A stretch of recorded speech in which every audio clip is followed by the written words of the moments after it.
Good morning, students. From the experimental demonstration of photoelectric effect, we have discussed various points, and on the basis of that, the laws of photoelectric emissions are framed.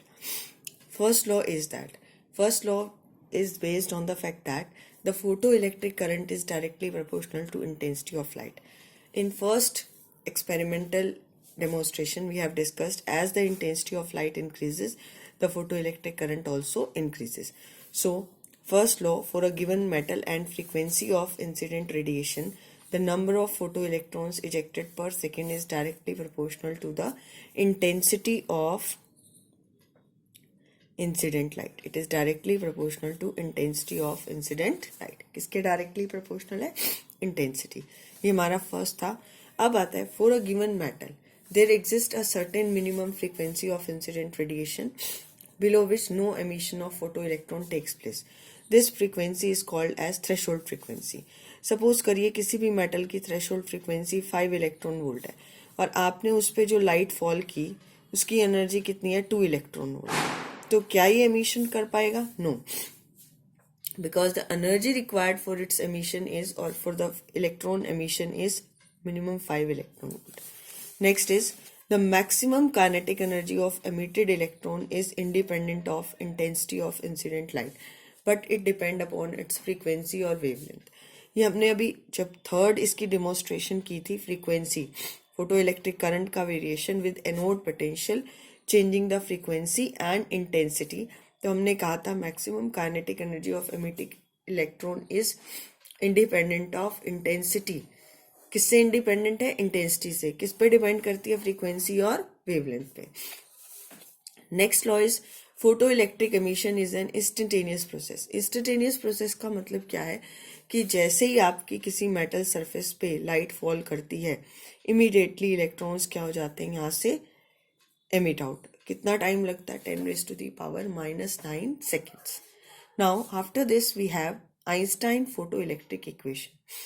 On the basis of above facts, it was explained that the light energy consists of small energy packets and these packets are called as quanta or photon. और इन photons की energy E is equal to क्या होती है? H into nu. What is H? H is a Planck's constant and nu is the frequency. तो अगर हम energy of incident photon is utilised in two ways, energy of incident photon is utilised in two ways to overcome work function and to provide the maximum kinetic energy. What is the energy of incident photon? H into nu. What is the work function? Phi naught. What is the maximum kinetic energy? Half of mv square. This is half mv maximum square. So can I write this as H into nu minus nu naught is equal to half of mv maximum square? Student, you can also write it as E into V naught. This is cutoff potential. So this is the Einstein's photoelectric equation, half of mv maximum square. What is H? Planck's constant. What is nu? Frequency of incident light. What is nu naught? This is threshold frequency for a given metal. For V maximum, half maximum, mv maximum is the maximum kinetic energy. Now on the basis of this, if I will explain law of photoelectric emission. First of all, देखो इसमें क्या है, जो आपकी first law is, इसमें अगर हम explain करें कि photoelectric current is directly proportional to current is directly proportional to number of photons falling. Number of photons falling per unit area, per unit time. क्योंकि ये क्या है? Per unit time. What is this? This is intensity. What is this? This is intensity. अब second बात करें, if the ये frequency of incident light, if nu is, ये आप इक्वेशन नंबर 1 कंसिडर कर सकते हो. If nu is less than nu naught, अगर frequency of incident light less than nu naught है तो आपकी हाफ mv काइनेटिक एनर्जी क्या हो जाएगी? यहाँ से negative. And it is not possible. It is not possible. क्योंकि आप ये कह सकते हो कि काइनेटिक एनर्जी कभी भी नेगेटिव नहीं होगी. Photoelectric effect is not photoelectric effect is not possible. अब third, if nu is greater than nu naught, अगर फ्रीक्वेंसी क्या है ग्रेटर देन न्यू नॉट. अब frequency greater than nu naught है, इसका मतलब क्या है, kinetic energy half mv maximum square is positive. Now photoelectric effect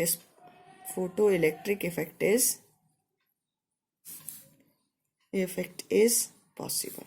और काइनेटिक एनर्जी किस पर डिपेंड करेगी, it depend upon the frequency of incident radiation. जैसे जैसे फ्रीक्वेंसी बढ़ती जाएगी काइनेटिक एनर्जी भी क्या होती जाएगी, इंक्रीज होती जाएगी. Is it clear student? So these three laws can be explained on the basis of this. Now after this we have relation between cut off potential, frequency of incident light, threshold frequency and wavelength. हमने ऊपर वाला result ही use करना है. From equation number 1 you can write h nu is used as work function plus half of kinetic energy. ठीक है, half of mv maximum square. So this is h nu is equal to h nu naught plus half of mv maximum square. तो हम ये लिख सकते हैं this as h into nu minus nu naught is equal to half of mv maximum square is equal to E into V naught. ये relation हो गया आपका. V naught is the cut off potential और nu naught is the threshold frequency. If I will write it in terms of wavelength, student frequency into wavelength किसके equal होता है, this is equal to speed. तो this is c by lambda naught is equal to E into V naught भी कह सकते हैं. तो यहाँ से h into c 1 by lambda minus 1 by lambda naught is equal to E into V naught और k maximum कह दो या फिर half of mv maximum square कह दो. Right, so this is the relation between cut off potential, frequency of incident light and threshold wavelength. ये सारी सिर्फ आपकी यही इंपॉर्टेंट इक्वेशन है. From this you can find out all other equation. Now after this we have physical significance of stopping potential, cut off potential versus frequency graph. ये हमने पहले वाले वीडियो में देखा कि what is the shape of this graph. अगर हम ये कहें this is the frequency and this is the stopping potential, cut off potential. The shape of the graph is this, right, this is nu naught. अब इसकी significance क्या है? First of all you can calculate its through its slope. By slope से हम निकाल सकते हैं आपका ये this is h upon e. देखो क्या होगी, कैसे इक्वेशन लिखेंगे इसकी सिग्निफिकेंस क्या है. अभी हमने इक्वेशन लिखी h into nu is equal to h into nu naught plus, क्योंकि स्टॉपिंग पोटेंशियल है तो half of mv maximum square था, तो मैं इसको लिख सकती हूँ h nu is equal to h nu naught plus e into V naught.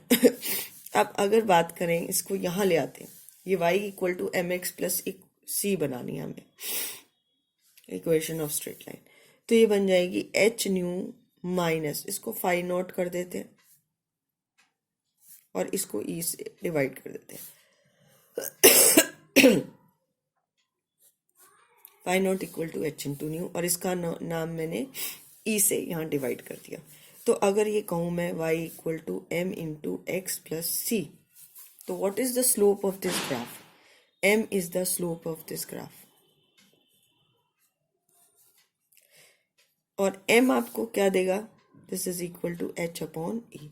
और अगर हम सिंपल मैथमेटिक्स की बात करें तो 2 पॉइंट्स ले लें, y कोऑर्डिनेट, यहाँ पर 2 पॉइंट मार्क करें तो इसका y कोऑर्डिनेट और x कोऑर्डिनेट का क्या हो जाएगा, ये डिफरेंस. तो y कोऑर्डिनेट पे क्या है, डेल्टा वी नॉट, और x कोऑर्डिनेट पे क्या है, डेल्टा फ्रीक्वेंसी. तो slope of this graph represent h upon e. और इसका y इंटरसेप्ट क्या बोलोगे, इसका y इंटरसेप्ट. अगर मैं इसको एक्सटेंड कर दूं तो ये ग्राफ आपका यहाँ कहीं आके मीट करेगा, राइट. तो ये ग्राफ जो होगा, ये जो आपका इंटरसेप्ट होता है, that will give you minus of phi naught by e. तो y intercept will give you phi naught by e, right. It is in downward direction. Now अगर हम यही ग्राफ की बात करें, in this graph this is half of cut off potential की जगह मैक्सिमम काइनेटिक एनर्जी डाल दें, half of m v maximum square, और फ्रीक्वेंसी के बीच में ग्राफ, तो ग्राफ की शेप आपकी ये है, सेम न्यू नोट। ठीक, अब न्यू नोट के लिए आप इसको एक्सटेंड कर दीजिए, तो अब ये ग्राफ क्या शो करेगा, h nu is equal to phi naught plus half of m v maximum square. ठीक, तो अब h nu minus phi naught is equal to half of m v maximum square, तो ये बन गया y और ये बन गया एम एक्स प्लस सी। तो अब यहाँ m क्या रिप्रेजेंट करेगी, स्लोप ऑफ लाइन। कंपेयर करो तो m क्या देगा, h, m क्या देगा यहाँ से, इसकी स्लोप h, और y इंटरसेप्ट क्या होगा, that is equal to phi naught. ये आपका एक्सटेंड करने पे ये क्या हो जाएगा, फाई नॉट, और ये क्या हो जाएगा, एच अपॉन ई।